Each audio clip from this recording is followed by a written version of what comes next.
중요한 것은 이 부분에 대해서는 이제 이 내용이 이제 뉴스토마토를 통해서 보도가 되었기 때문에 이제 관련돼서는 수사가 불가피해 보인다라는 생각이 좀 드는 겁니다. 왜냐하면 조사 전문가들이 볼 때는 상상할 수 없는 영역의 네, 맞습니다. 그 여론 보고서다 이제 이런 얘기들을 하고 있기 때문에 그 부분에 대해서는 저희가 확인을 좀 해봐야 될 것 같다라는 생각이 좀 들고요. 여론조사 관련해서 제가 이것 좀 여쭤볼게요. 네네. 얼마 전에 이제 한겨레 21 보도로 네네. 용산발 여의도 연구원을 만들려고 했었다. 네네. 사실은 민주당이 공개했던 명태균 씨가 격분해가지고 김영선 의원한테 막 폭언을 하는 이제 그런 녹음 파일이 공개가 됐는데 그 배경은 그런 여론조사 회사를 만들려고 했던 거다. 예, 그런데 뭐 김영선 의원은 그게 아니라 미래한국연구소의 확장판, 예, 서울까지 올라오는 이런 뭐 브랜치 개념으로 만들려고 해서 일종의 노선 갈등이 있어서 싸운 거다. 뭐 이런 얼개가 가능한데 국장님 어떻게 보세요? 두 사람이 충돌한 연유에 대해서는 저는 솔직히 알지를 못합니다. 다만 그 명태균 씨가 서울에 구체적으로 마곡에 그 여론조사 회사를 차리려고 했던 것은 분명한 사실입니다. 마곡의 여론조사 회사를 차리려고 네네. 했다. 그리고 거기에 대한 물적 토대는 아마 예상컨대 용산 대통령실로부터 발주되는 비공개 여론조사였을 것이고 예. 거기에 어느 분들이 같이 함께 하려고 했던 것까지 제가 인적 구성을 알지만 예. 뭐 괜한 피해가 갈까 싶어서 그것은 얘기를 안 하겠습니다. 인적 구성까지도 그러면 이게 언제 때로 추정을 하면 되겠습니까? 대선 직후입니다. 대선 직후. 그러니까 네. 2022년 5월 취임식 이후가 되겠습니까? 네, 맞습니다. 그럼 본격적으로 이런 데이터 작업을 해봤기 때문에 그걸 토대로 해서 용산으로부터 발주를 받는 여론을 움직이는 그런 역할을 좀 해보려고 했었다. 그런 움직임은 있었다. 지금 너무 많은 네. 파편 조각들이 있어서 맞습니다.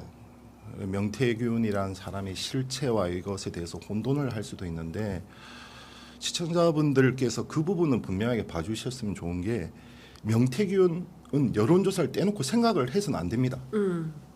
그러니까 중앙정치에 이 사람이 이제 중앙정치 무대에 등장을 하면서 물론 전략가적인 면모를 보인 것도 사실입니다. 제가 봐도 이제 그런 면모도 있지만 실제 무기는 여론조사였다. 그리고 이제 곱씹어 보면 이 명태균이라는 이분이 이제 말에 성찬을 했지만 그 중에서 자기가 입을 열면 다 죽는다. 네. 그럼 다 죽는다는 것은 기본적으로 불법이 있어야 다 죽을 거 아닙니까? 예, 그렇죠. 중대한 불법 행위가 있었기 때문에 다 죽는다고 얘기를 하지. 자기가 뭐 지금처럼 뭐 전략적 조언을 하고 참모적으로 했고 책사적 역할을 했다면 그것에 누가 죽겠습니까? 그렇지 않습니까? 그 불법은 이제 자기의 주무기였던 여론조사였던 거고 이제 돌이켜 보면 이제 윤석열 후보 당시 이제 검찰총장 퇴임하고 난 뒤에 대선을 저울질할 때 그때 이제 첫 만남이 이루어지는데 아마 그때는 유력 대선 주자였기 때문에 여론조사 결과를 들고 찾아갔을 사람들이 상당할 거예요. 근데 왜 명태균 씨만 옆에 두고 가까워졌냐? 특히 김건희 씨까지 왜 이렇게 가까워졌냐? 예. 그 부분도 이것이 만약에 밝혀지면 모든 것이 설명이 가능하다. 그래서 저희 박형관 기자가 이제 마지막 퍼즐에 지금 다다르고 있습니다 했던 것이 이것이 저희가 말씀드릴 수 있는 것이 이것이고 아직까지 많은 전제와 가정이 분명히 있어요. 다만 이제 나온 정확한 문건과 전달된 경로까지는 지금 확인이 돼 있고 그리고 말씀드리지만 아까도 이제 계속해서 조언분 되지만 이제 저희가 핵심 복수 증언을 확보한 상황이어서 네. 그 증언이 나왔을 때 예. 그 이후에 이제 과정도 같이 한번 지켜봐 주셨으면 좋겠고 그리고 다른 분들도 만약에 진실을 안다면 이 중대한 위법 행위에는 정확하게 같이 이것은 폭로가 아니라 사회를 위해서 국가를 위해서 정확하게 말씀을 해주셨으면 하는 바람이 간절한 바람이 있습니다. 그러니까 일종의 그 공익 제보자, 네, 그리고 그 양심 선언 이런 차원의 어떤 정치 발전을 위한 대한민국 정치가 좀 깨끗해져야 되지 않을까라는 판단 속에서 그런 양심 고백을 기다린다라는 말씀이신데요. 만약에 경선에서 실제 조작이 있었다면 예. 국민의힘은 폐업해야 됩니다. 폐업. 예, 예. 폐업을 하고 예. 그 폐업 위에서 예. 다시 보수의 희망을 말씀하셔야죠. 이 영남이라는 그래도 이제 든든한 지역 기반을 바탕으로 국민의힘이 했고 그다음에 지난 대선에서는 정권 교체까지 했지만 뭐 지난주 갤럽 조사만 보더라도 TK에서 전국 평균보다 낮은 민심의 이반이 그것이 확인이 되었기 때문에 그래서 지금은 누구든지 정략적으로 이 판세를 당연히 이용하고 싶은 사람들이 있을 겁니다. 제가 봐서는 한동훈 대표 역시 마찬가지이고 이준석 의원도 마찬가지입니다. 근데 이것이 정략적으로 활용할 수 있는 것이냐, 과연 정치를 함에 있어서 이것이 우선이 되어야 됩니다. 그럼 본인들한테 질문을 하셔야 될 것 같습니다. 네. 그 복수의 증언을 확보했다고 하셨는데요. 네네. 강혜경 씨입니까? 아닙니다. 네. 강혜경 씨는 아닌. 강혜경 씨는 정확하게 이 부분에 대해서 명태균 지시로 이 지지 성향 분석 문건을 만들었다. 그리고 몇 차례냐, 3차례에 걸쳐서 했다. 예. 그리고 이제 거기에 대한 로데이터, 예. 보고서 이런 것들 저희한테 전달해준 예. 제보자이고 예. 증언은 아닙니다. 예, 저희들이 좀 추정할 만한 어떤 분인지 예상해 봄직한 한 분은 전 국회의원이고요. 전 국회의원. 네, 네. 네. 한 분은 제가 지금 협조를 요청해야 되기 때문에 말씀을 못 드린 걸 양해를 구하겠습니다. 그렇군요. 네. 그 한 분은 전직 국회의원이고 또 네. 다른 한 분은 어쨌든 국민의힘과 관련된 분이겠네요.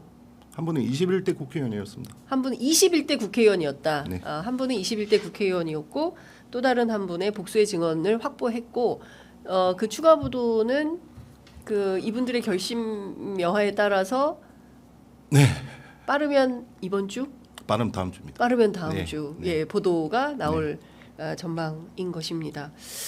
그 저희가 사실은 그 명태균 씨라는 이름을 네. 사실은 뉴스토마토 보도를 통해서 처음 알게 되었습니다. 아셨지 않습니까? 전 조금 일찍 알았습니다. 예, 저 2022년부터 알고 있긴 했었습니다. 근데 취재가 안 됐어요. 저는 그때 저 열심히 취재를 했는데 취재가 정말 안 됐습니다. 그런데 뉴스토마토는 어떻게 이렇게 딱 취재를 하셨더라고요. 그래서 역시 월등한 취재력을 가지고 전혀 계시다. 그건 아니었고 저희는 이제 이 자리에서 말씀드리면 결심의 과정이 분명히 필요했다. 당시 이 김건희의 공천 개입, 특히 김영선에 대한 공천 개입을 정치권에서는 약간 회자되고 있었고, 그리고 제가 알기로 몇몇 매체는 실제 취재까지 했던 걸로 제가 알고 있습니다. 다만 이제 칠불사 회동이라든지 이런 부분을 몰랐었고, 저희가 첫 보도를 할 때는 그거였어요. 그러니까 이준석 천하람 이제 이름은 밝히지만 그 당시 때는 저희가 A와 B로 표기를 했었고, 이 두 현역 국회의원의 증언이 있었고, 그 다음에 D 씨라는 핵심 제보자, 그분을 설득하기 위해서 정말 노력했거든요. 네. 핵심 제보자가 있었고, 그 다음에 칠불사 해동까지 있었고, 그리고 D 씨는 그 당시 때 텔레그램을 본인이 갖고 있기 때문에 전달하겠다. 거기까지 하고 난 뒤에 제가 보도를 결심했던 것이에요.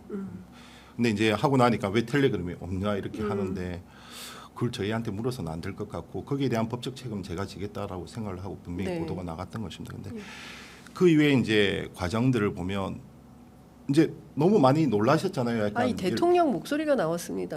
약간 대통령 육성 나오기 전까지의 과정을 보면 네. 가령 뭐 김영선 의원에게 명태균 씨가 뭐 빡지르는 세비반띵.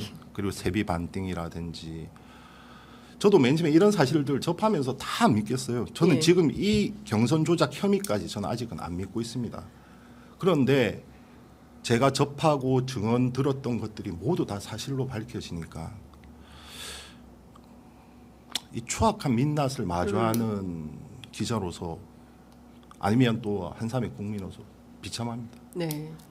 그러니까 좀 드러날수록 비참한데 갑자기 그 생각이 나네요. 제가 명태균 씨 인터뷰를 하기 위해서 창원에 갔었는데 인내심이 대단하시던데. 아니요, 뭐 아니 저는 전화 통화를 하면 말씀이 너무 많아서 힘들었어요. 항상. 네. 네. 아니요, 뭐 들을 수 있습니다. 기자 경청하는 직업이니까요. 네. 예. 그런데 뭐 농담 반 섞어서 그런 얘기를 했어요. 21세기는 쌀 점 안 쳐. 여론조사 점을 치는 거야라고 했거든요. 예. 그런데 실제로 그랬나 보다라는 그 일단이 오늘 나온 그 뉴스토마토의 단독 보도가 아닌가라는 생각이 좀 듭니다. 아니요, 이게. 여론조사만으로서 예를 들어서 정책을 수립한다든지 당연히 여론조사가 있을 겁니다. 그다음 민심을 읽는 눈도 필요한 것이고, 다만 그 활용 범위가 불법과 위법 네. 또는 조작으로 연결됐다는 것이 예. 문제죠. 그러니까 예를 들어서 전에 그 홍준표보다 윤석열이 2~3% 앞서게 해달라. 예. 그것은 뭐 이미 확인된 것이고, 네. 그러한 과정들을 통해서 왜곡된 여론을 접하고 그 왜곡된 여론에 의해서 어떤 결과가 바뀐다면 네. 이것은 뭐 국가로서도 큰 불행이다. 그렇습니다. 네. 그런데 오늘 나온 보도 그리고 앞선 쭉 이어진 보도를 보면 가장 이해할 수 없는 사람 중에 한 분이 있으니 홍준표 시장입니다. 네네네. 홍준표 시장의 평상시 국민들께 보여준 성정을 보면 참을 수 없는 분이거든요. 그런데 참고 계세요.